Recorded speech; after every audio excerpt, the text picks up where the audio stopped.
अगर आप में से किसी ने भी शार्क टैंक देखा है, तो आपने ये ज़रूर देखा होगा कि जो भी शार्क्स है, वो लोग फाउंडर से एक सवाल हर बार पूछते हैं और वो है कि एबिटा आप पॉजिटिव हो या नेगेटिव हो। तो क्या होता है ये एबिटा और क्यों हम लोग को एबिटा देखना चाहिए? और एबिटा के अलावा और हम लोग समझेंगे कि एबिट क्या होता है, ईएटी क्या होता है और ईबीटी क्या होता है। तो चलिए गाइस, बिना कोई देरी किए वीडियो शुरू करते हैं। वीडियो में आगे बढ़ने से पहले मैं बता दूं, मेरा नाम है प्रशांत। आप देख रहे हैं इमर्जिंग बुल्स और ये fundamental analysis for beginners series का ये छठा वीडियो है। अगर आपने इसके पहले 5 वीडियो नहीं देखे हैं तो आपको ऊपर आई कार्ड पे लिंक मिल जाएगा, या तो फिर आपको चैनल की प्लेलिस्ट में भी मिल जाएगा, या तो फिर आपको डिस्क्रिप्शन में भी लिंक मिल जाएगा। तो चलिए बिना कोई देरी के सीधा स्क्रीन की तरफ। तो चलिए सबसे पहले हम लोग समझते हैं कि ईबिट क्या होता है। देखो, अभी ईबिट का फुल फॉर्म क्या है? Earnings before interest and tax. ठीक है, यहाँ पर हम लोग को इसके बारे में सुनना है। ठीक है, क्योंकि हम लोग को ईबिट समझ गए तो ईबिट का समझना थोड़ा आसान हो जाएगा। अर्निंग्स यानी कि कमाई, बिफोर यानी कि पहले, किसके पहले? इंटरेस्ट और टैक्स के पहले। ठीक है, तो इसका मतलब क्या है? इंटरेस्ट और टैक्स देने से पहले जो भी मेरे पास पैसा बचा वो मेरा ईबिट हो गया। ठीक है, अभी ये इंक्लूड्स डेप्रिसिएशन एंड एमोटाइजेशन। ठीक है, डेप्रिसिएशन एंड एमोटाइजेशन को इंक्लूड क्यों करता है? क्योंकि यहाँ पर तो इबिट है, इबिटडा नहीं है ये। तो जो खर्चे होते हैं उसके अंदर हम लोग डेप्रिसिएशन और एमोटाइजेशन को इंक्लूड करते हैं, तो इसके लिए हम लोग इसको इंक्लूड्स डेप्रिसिएशन एंड एमोटाइजेशन बोलते हैं। अगर आप में से किसी को नहीं पता है कि डेप्रिसिएशन एंड एमोटाइजेशन होता क्या है, तो मैं इसी वीडियो में थोड़ा आगे मैं आप लोगों को समझाऊंगा काफी ज्यादा आसान भाषा में कि डेप्रिसिएशन और एमोटाइजेशन का मतलब क्या होता है। तो वीडियो में बने रहना। ठीक है, अभी ये क्या बताता है हम लोग को कि ऑपरेटिंग परफॉर्मेंस है जो कंपनी की after non cash charges. Non cash charges क्या होता है? बेसिक देखो, पहले हम लोग समझते हैं कि कैश चार्जेस क्या होता है। यानी कि आपने कैश में डील करा, ठीक है, आपने पैसे दिए, पैसे से सामान लिया। ठीक है, या तो फिर आपने उधारी पे सामान दिया, जो भी आपका नॉन कैश डील ही, सॉरी, वो कैश डील ही कंसिडर होगा। नॉन कैश डील क्या कंसिडर होता है? Depreciation and amortisation. और जैसा कि मैंने कहा कि कुछ देर में आपको ये ऑलरेडी समझ में आ जाएगा अगर आपको नहीं पता है तो। ठीक है, अब एक एग्जाम्पल से समझते हैं। मान लो मैंने 100 रुपए की सेल करी, जिसका कॉक्स था 60 रुपए। अब ये 60 रुपए कॉक्स वो सब मैंने पिछले वीडियोज में बताया, तो आप उसके अंदर जाके देख लेना अगर आपने वो वीडियो नहीं देखा है तो। ऑपरेटिंग एक्सपेंसेस, अगेन ये भी हम लोग ने पिछले वीडियो में डिस्कस करा था। तो मान लो 100 रुपए में से मेरा अब 60 रुपए कॉक्स चले गए, तो बचे मेरे पास कितने? 40 रुपए।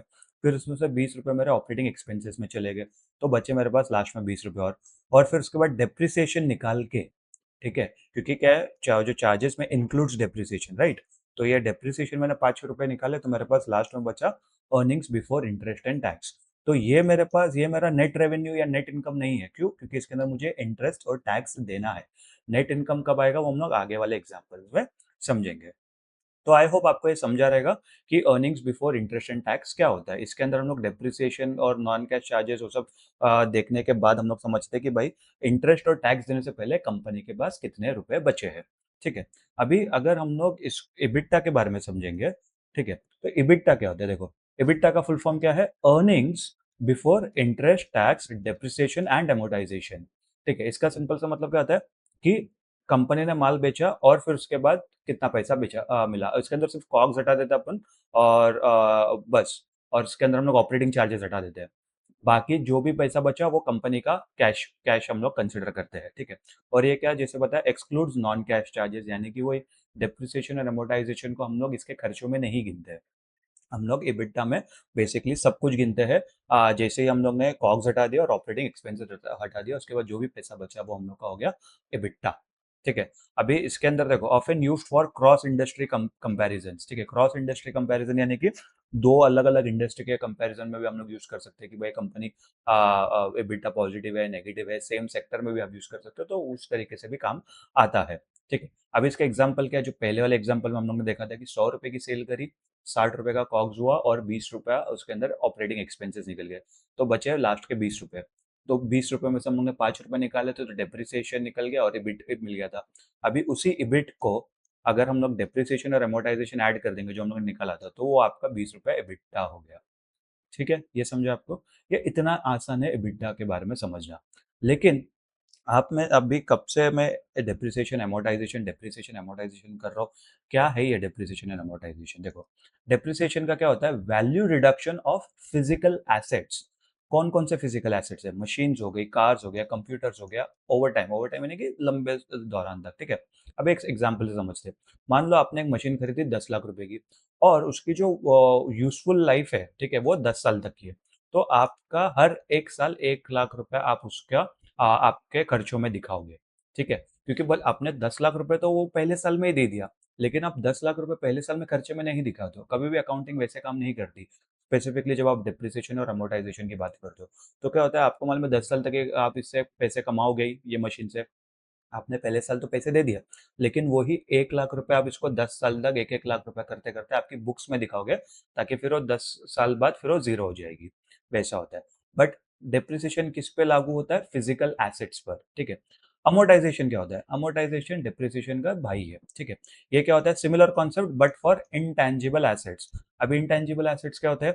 सॉफ्टवेयर लाइसेंस हो गया, पेटेंट्स हो गया, वो सब अमोर्टाइज़ेशन हो गया जिसको जो इंटैंजिबल एसेट्स पर होता है। इंटैंजिबल एसेट्स का सिंपल मतलब है कि वो फिजिकल फॉर्म में अवेलेबल नहीं है।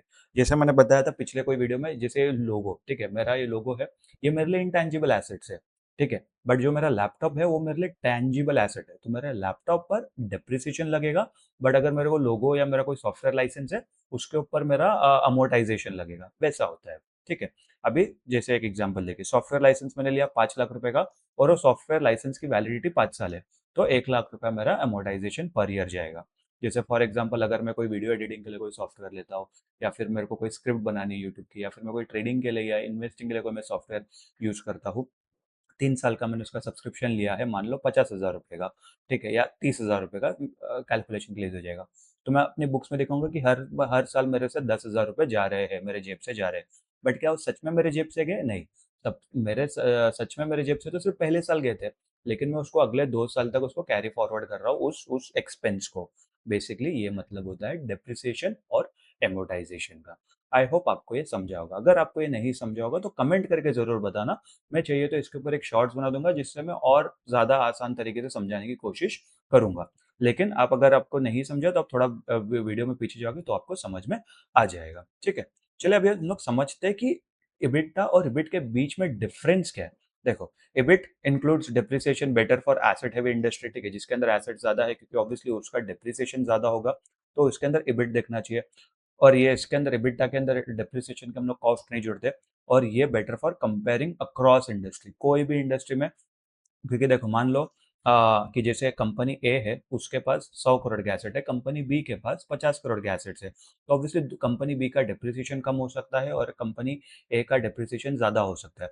तो हम लोग फेयर कंपैरिजन के लिए इबिटा देखते हैं, इबिट नहीं देखते उस चीज में। अभी हम लोग समझते हैं इबिट और इबिटा के बाद क्या होता है। इबिट और इबिटा के बाद में होता है ईबीटी और ईएटी, और ये खाने वाला ईएटी नहीं है, ठीक है? तो ईबिटी का फुल फॉर्म क्या होता है? Earnings before tax. अभी जैसे हम लोग ने इबिटा में क्या था? Earnings before interest and tax, ठीक है? तो अभी हम लोग क्या करेंगे? Earnings before tax, EBT. तो इसके अंदर से मतलब क्या निकल गया? आई निकल गया ना, ई है, बी है, टी है और आई निकल गया। तो वही चीज है, देखो, profit after subtracting interest cost, ठीक है?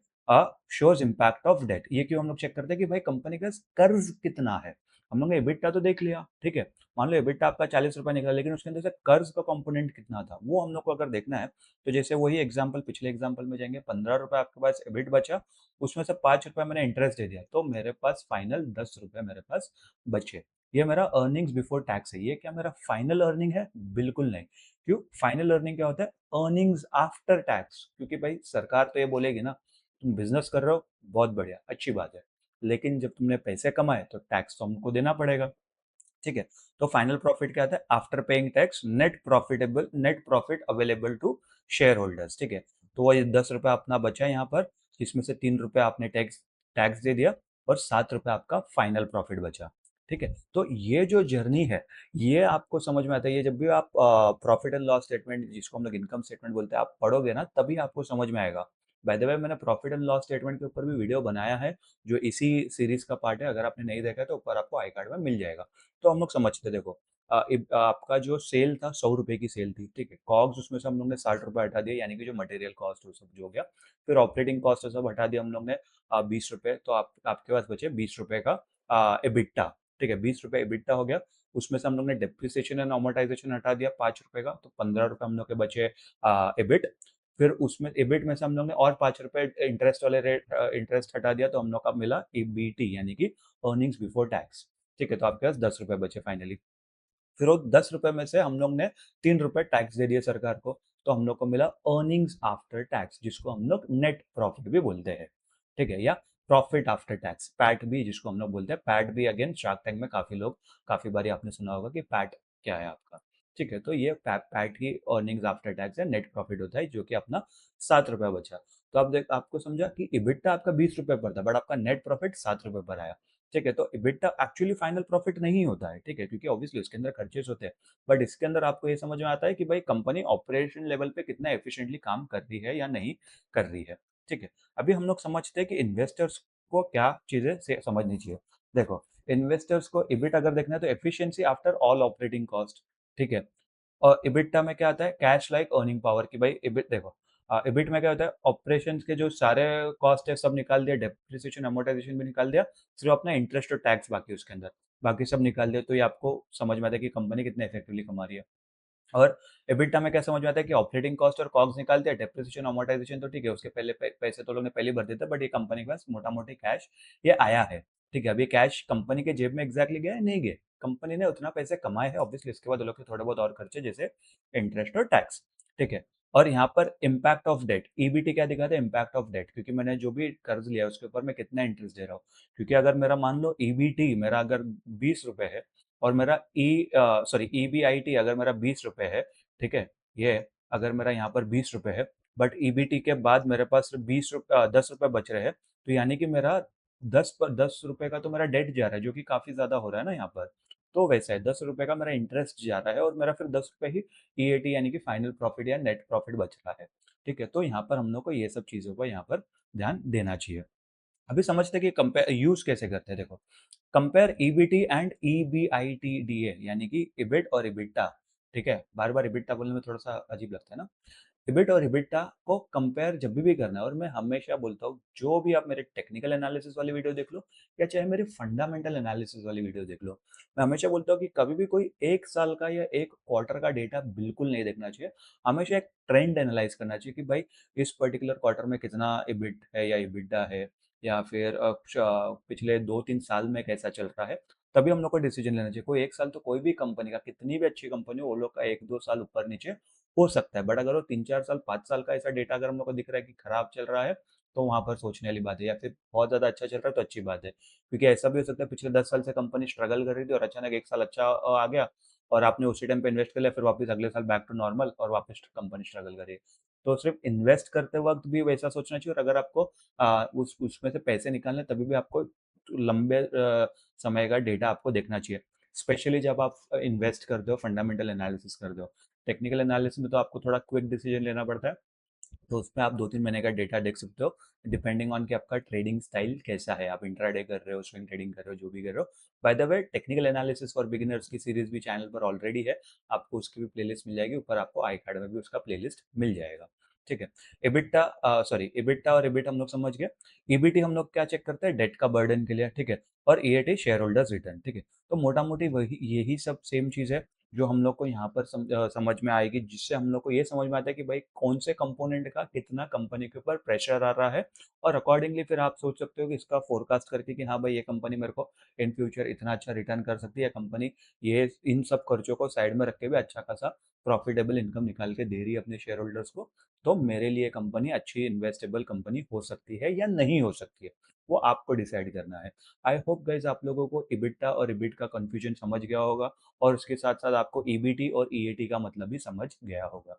तो आई होप गाइज आप ये वीडियो आपको पसंद आया होगा। वीडियो अगर पसंद आया होगा तो वीडियो को लाइक कर देना, चैनल को सब्सक्राइब कर देना, नोटिफिकेशन घंटी जरूर दबा देना। मैं मिलता हूँ आपसे अगले वीडियो में, तब तक के लिए बाय।